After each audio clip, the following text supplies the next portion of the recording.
તો 22મી જાન્યુઆરી આ એ તારીખ છે જેની લગભગ દેશના તમામ લોકો ભારે ઉત્સુકતા સાથે રાહ જોઈ રહ્યા છે। જી હા, 22મી જાન્યુઆરી એટલે અયોધ્યામાં રામલલ્લાનો પ્રાણ પ્રતિષ્ઠા મહોત્સવ। આ એ દિવસની દેશભરના લોકો રાહ જોઈને બેઠા છે કે ક્યારે એ દિવસ આવે અને ભગવાન શ્રી રામ અયોધ્યાના ભવ્યાતિ ભવ્ય મંદિરમાં બિરાજમાન થાય।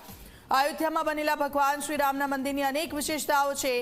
આ આખું મંદિર પરંપરાગત નાગર શૈલીમાં તૈયાર કરવામાં આવી રહ્યું છે। 3 માળના મંદિરમાં પહેલા માળે શ્રીરામનો દરબાર હશે, બીજા માળે ભગવાન શ્રીરામના બાળ સ્વરૂપના દર્શન થઈ શકશે। જેવા તમે મંદિરના મુખ્ય દ્વારથી પ્રવેશ કરશો કે તમને સીધા જ ભગવાન શ્રીરામના દર્શન થઈ શકશે। જી હા, આ ભવ્ય મંદિરની આવી તો અનેક વિશેષતાઓ છે। ત્યારે આવો રામ મંદિરના શિલ્પકાર આશીષ સોમપુરા પાસેથી જાણીએ અયોધ્યામાં બનેલા ભગવાન શ્રીરામના મંદિરની ખાસ વિશેષતાઓ છે।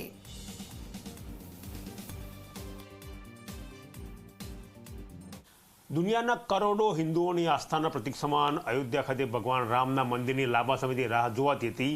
મંદિર તૈયાર થઈ રહ્યું છે અને હવે રાહ જોઈ રહી છે તેમના પ્રાણ પ્રતિષ્ઠા મહોત્સવની। જી હા, 22 જાન્યુઆરીના રોજ દેશના પ્રધાનમંત્રી નરેન્દ્ર મોદીના હસ્તે ગર્ભગૃહમાં પ્રાણ પ્રતિષ્ઠા મહોત્સવ નિમિત્તે મૂર્તિ પ્રસ્થાપિત કરવામાં આવશે।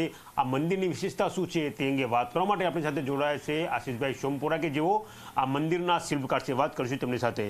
આશીષભાઈ, ઘણા બધા મંદિર અત્યાર સુધી તમે બનાવ્યા છે અને રામ મંદિર બનાવવાનો મોકો તમને મળી રહ્યો છે। તમારો પરિવાર લાંબા સમયથી, પેઢીઓ લાંબા સમયથી આ વ્યવસાય સાથે સંકળાયેલી છે। શું વિશેષતા છે રામ મંદિરની કે જે અયોધ્યામાં તૈયાર થઈ રહ્યું છે? વિશેષતામાં તો એવું એમ કહી શકાય કે આ મંદિર છે નાગર શૈલીની અંદર કે જે આપણા ઉત્તર ભારતના જે મહારાષ્ટ્ર ઉપરનું પોષણ ગણો તો એ ઉત્તર ભારતની અંદર વિકસિત શૈલી છે। આમ હિન્દુસ્તાન ટોટલમાં તો અત્યારે આપણે જોવા જઈએ તો 3 વધારે મેજર, આમ તો 16 શૈલી છે શાસ્ત્ર પ્રમાણે, પણ 3 મેજર શૈલી અત્યારે આપ જોઈ શકો છો। એમાં આર્કિટેક્ચરલી સૌથી ડેવલપ શૈલી જો આપણે કહી શકીએ તો એ નાગર શૈલી છે। અને એ નાગર શૈલીની અંદર આ આખું મંદિરનું ડિઝાઇન 89-90માં પિતાશ્રીએ કર્યું હતું, મારા પિતાશ્રીએ, અને એનું એક્સટેન્શન અમે લોકોએ આ પછી જ્યારે વર્ડિક્ટ આવ્યા પછી કર્યું। આ મંદિરની વિશેષતામાં તો સૌથી એ છે કે તમે નોર્મલી ગર્ભગૃહ બધી જગ્યાએ સ્ક્વેર કેમ હોય છે, આનું ઓક્ટાગોનલ શેપનું ગર્ભગૃહ છે ને એની ઉપર શિખર પણ ઓક્ટાગોનલ શેપમાં છે। કેમ કે ઓક્ટાગોનલ એટલે કહેવામાં આવે છે કે વિષ્ણુનું શેપ છે, એટલે કે વિષ્ણુનું સ્વરૂપ રામ વિષ્ણુના સ્વરૂપ છે, તો એ ટાઈપનું જ આપણે ગર્ભગૃહ કરીએ। અને આઈ થિંક ભારત વર્ષમાં ખાલી જૂજ આંગળીએ ગણી શકાય એવા જ અષ્ટકોણની અંદર બનેલા મંદિરો છે। તો આ એક અલગ જ નાગર શૈલીમાં જ પણ એક અલગ રીતનું મંદિર બને એવો પહેલેથી પ્રયાસ હતો અને એ પ્રયાસ અમે અત્યારે આગળ વધારી રહ્યા છીએ। સાથે સાથે આ મંદિરની અંદર જે કોલમો જે છે એના એ સૌથી આર્ટિક્યુલેટેડ મૂર્તિકામવાળા કોલમો કહેવાય કે જેમાં મૂર્તિકામ હોય છે। એમાં 3 લેયરમાં મૂર્તિઓ છે। ઉપરમાં દેવાંગનાઓ છે, મિડલ લેયરમાં બધા દેવતાઓ છે અને બોટમ લેયરની અંદર દેવીઓ છે। અને આની અંદર સનાતનના સર્વ ભગવાન અને દેવીઓ આવી જાય એ રીતે આની આખી વ્યવસ્થા, અને એ પણ મંડપોના નામ અને મંડપોના પ્રમાણે કરવામાં આવી છે। એટલે પ્લસ એની જે લોઅર પ્લિન્થ છે, લોઅર પ્લિન્થની અંદર 3 ડાયમેન્શનલ રામાયણના પ્રસંગ, જ્યારે રામ જન્મથી લઈને જ્યારે વનવાસ કરીને પાછા રામ અયોધ્યા આવ્યા ત્યાં સુધીના બધા જ પ્રસંગો 3 ડાયમેન્શનલ સ્ટોનની અંદર કાવ કરીને મૂકવાના આવે છે। પણ એ પણ નોર્મલ નથી કે જે તમે પિક્ચર્સને બધા જોઈ રહ્યા છો, એના સ્પેશિયલી વાલ્મીકી રામાયણની અંદર જે ડિસ્ક્રિપ્શન આપેલું છે એના ઉપરથી આર્ટિસ્ટ એના સ્કેચ બનાવે છે, એનું ક્લે મોડલ બને છે, એના પછી ફાઇબર મોડલ, અને પછી એ સ્ટોનમાં બનવાનું છે। એટલે આ એક મને જે કોરિડોર છે એની આજુબાજુનો, એ કોરિડોરની અંદર પણ સનાતનને લગતા ઘણા બધા મ્યુરલ્સ જે બ્રાસના બનશે ને એ વોલ ઉપર જોવા મળશે આપને। અને એ પરકોટાની અંદર જે કોરિડોર, પરકોટા કહે છે અને પણ કોરિડોર છે, કોરિડોરની અંદર પણ 6 મંદિરો સ્થાપિત છે, જેમ વિષ્ણુ પંચાયતન, એ મંદિરો વિષ્ણુ પંચાયતનના છે। એટલે વિષ્ણુ પંચાયતનમાં હનુમાનજી, ગણેશજી, સૂર્ય, દુર્ગામાં અને શિવ આવે, પ્લસ એક છઠ્ઠું કે જે નોર્થ સાઈડ ઉપર સીતા રસોઈ કરીને જગ્યા હતી કે જ્યાં અત્યારે પણ હાલની અંદર પણ અમે લોકોએ ભગવાનનો ભોગ એ જગ્યાએ જ બનશે, એટલે ત્યાં મા અન્નપૂર્ણાનું પણ સ્થાપના કરી છે. એટલે જ્યારે માણસો ફરશે ત્યારે એમને સનાતનના આ બધા ધર્મો અને આ બધા મંદિરોના દર્શન થશે. એટલે આખું આ મંદિર અને કોરિડોરની જે આખી રચના કરવામાં આવી છે તે કરવામાં આવી છે કે જ્યારે કોઈ બી શ્રદ્ધાળુ યાત્રાળુ અંદર આવે તો એને એક સનાતનનો, આપણા ધર્મનો, આપણાનો વિશે સંપૂર્ણ જ્ઞાન મળે એવી એક ભાવના સાથે અમે આની ડિઝાઇન કરી છે. કેટલા કોલમ હશે, કેટલી પહોળાઈ છે, કેટલી લંબાઈ છે, સીડીઓ કેટલી હશે, કેવું આખું સ્ટ્રક્ચર તૈયાર થઈ રહ્યું છે?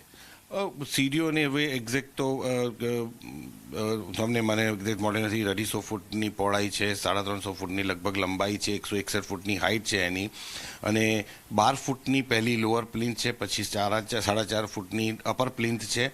એટલે આટલી વસ્તુઓ તો તમારે ચડવાની છે એની ઉપર, અને એના માટે દરેક જગ્યાએ ઇવન હેન્ડીકેપ માટે પણ પ્રોપર એક રેમ્પ બધી જગ્યાએ આવેલા છે. એટલે એક્સેસિબલ બધા માટે રહેશે. આ કોઈ એવું નથી બનવાનું કે અહીંયા અંદર નહીં જઈ શકે. કોઈ બી હેન્ડીકેપ હશે એ લોકો પણ ઇઝીલી પોતાની જાતે અંદર મંદિરના દર્શન કરીને બહાર નીકળી શકે એ રીતની વ્યવસ્થા કરવામાં આવી છે. બાકી વિશેષમાં તો જેમ આપણે કીધું કે લગભગ 400 તો 350થી 400ની વચ્ચેનો કોરિડોરની લેન્થ છે આખી, જેમાં બધા મંદિરો અને આ જે મેં આપણે કીધું કે બ્રાસના મ્યુરલ્સ લાગવાના છે એ થવાના છે. અને મંદિર અને પરકોટાની વચ્ચે ચારે બાજુ લગભગ 70 ફૂટની જગ્યા છે, જ્યારે ફ્રન્ટમાં 100-125 ફૂટની જગ્યા છે. આવડું મોટું વિશાળ મંદિર આકાર પામી રહ્યું છે, પણ ક્યાંય લોખંડની એક નાની ખીલીનો પણ ઉપયોગ કરવામાં આવ્યો નથી. કઈ રીતે તૈયાર થઈ રહ્યું છે? જેમ કે શાસ્ત્રની અંદર અમારા કહેવાય કે લોખંડ શુદ્ધ ધાતુ ગણાય છે, પણ છતાં એ તો શુદ્ધ એટલે હલકી ધાતુ ગણાય, પણ એ યુઝ કરતાં બી સૌથી વધારે આપ આરસીસીની લાઈફ જોશો તે 80થી 100 વર્ષ. કોઈ પણ આરસીસી સ્ટ્રક્ચર 80થી 100 વર્ષથી વધારે ટકતું નથી. જ્યારે મંદિરો આપણા જે પૌરાણિક સમયથી બને છે, હજારો વર્ષ સુધી ટકેલા હોય છે. એટલે એની અંદર કોઈ બી નેચરલ મટીરિયલ યુઝ કરવામાં આવે અને જે કોરોઝન ફ્રી હોય, સૌથી મોટી વસ્તુ. એટલે સ્ટોન, આખું જે સ્ટ્રક્ચર છે એ સ્ટોનમાં બનેલું છે, અને સ્ટોનની અંદર પણ જે આપણી પૌરાણિક જે ઇન્ટરલોકિંગની સિસ્ટમ છે, ઇન્ટરલોકિંગની સિસ્ટમથી જ આખું આ મંદિર બનાવવામાં આવ્યું છે. એટલે આ મંદિરને હજારો વર્ષ સુધી કશું નહીં થાય.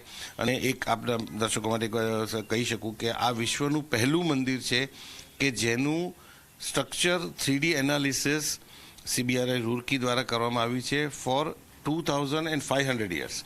2500 વર્ષ સુધી કોઈ બી જાતની કેલેમિટી આવે આ મંદિરને કશું જ નહીં થાય એ રીતની આની ડિઝાઇન કરવામાં આવી છે. પ્લસ ફાઉન્ડેશનથી લઈ અને ટોપ સુધી એ આખું 2500 એટલે કે હજારો વર્ષો સુધી ટકી શકે એ રીતની આખી ડિઝાઇનિંગ કરવામાં આવી છે આની. ભૂકંપ, ધારો કે કુદરતી હોનારત, ભારે વરસાદ કે ભૂકંપ કે બીજા ત્રીજી હોનારત, કઈ રીતનું સ્ટ્રક્ચર કઈ રીતે ઝીલી શકે? ગમે તેવું, જેમ કે ફાઉન્ડેશનની અંદર આપણે વાત કરું તો અમે જ્યારે ખોદવાનું કામ ચાલુ કર્યું અને સોઇલ બેરિંગ કેપેસિટી જ્યારે એની જાણી ત્યારે રેતાળ જ જગ્યા હતી, બીજું કશું હતું નહીં. અને પછી ઘણા બધા પ્રયત્નો કર્યા, કોઈ બધી વસ્તુના સિસ્ટમ્સ અપનાવી, પછી છેવટે બધા જ ભારતના ITIના સ્ટ્રક્ચરના અને સોઇલના એક્સપર્ટ ભેગા થઈ અને એ લોકોએ આ એન્જિનિયરિંગ ફીલ કરીને એક વસ્તુ આવે છે કે જેમાં સિમેન્ટ, અમુક ચૂનો હોય છે, લોકલ રેતી, કપચીને બધું મિક્સ કરી 1 ફૂટનો લેયર કરવાનો અને એને કોમ્પેક્ટ કરી અને એને 9 ઇંચ સુધી લઈ જવાની. એવા 45 લેયર નાખવામાં આવ્યા છે. એટલે ભવિષ્યની અંદર એ આખી જગ્યા જે છે એક નેચરલ હિલ એટલે રોક થઈ જાય આખી જગ્યા, એ રીતે એનું આખું સ્ટ્રક્ચર જોવામાં આવ્યું છે. પછી એની ઉપરની જે પ્લિન્થ છે એ પણ કમ્પ્લીટલી વોટરપ્રૂફ રહે, કોઈ દિવસ ગમે તે ન થાય. એટલે આખી પ્લિન્થ સોલિડ ગ્રેનાઇટથી ભરેલી છે, સોલિડ ગ્રેનાઇટના બ્લોક્સ છે.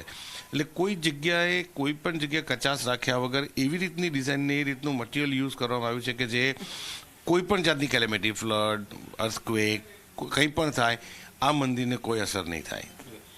એક છેલ્લો સવાલ આશીષભાઈ, કરોડો લોકોની આસ્થાનું પ્રતીક કહેવાય છે, કરોડો લોકો દર્શન માટે પણ આવશે અને બધાની ઈચ્છા છે કે ગર્ભગૃહ સુધી જઈને દર્શન કરે, તો દર્શન માટેની શું વ્યવસ્થા છે? ધારો કે મંદિરમાં પ્રવેશ કરતો અને સીધા ભગવાનના દર્શન થઈ શકશે ખરા?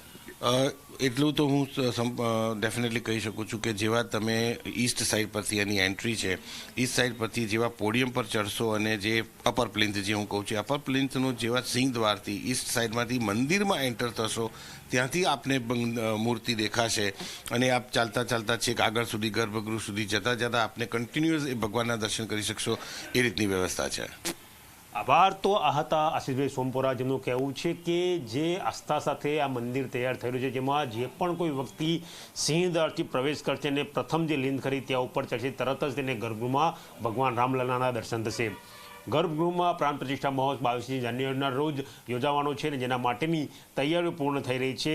તેમને વાત કરી કે મંદિર કેવા પ્રકારનું હશે, કેટલા દેવી દેવતાના મૂર્તિઓ હશે અને કઈ રીતે કોઈ પણ કુદરતી હોનારત સામે આ મંદિર રક્ષણ મેળવી શકશે.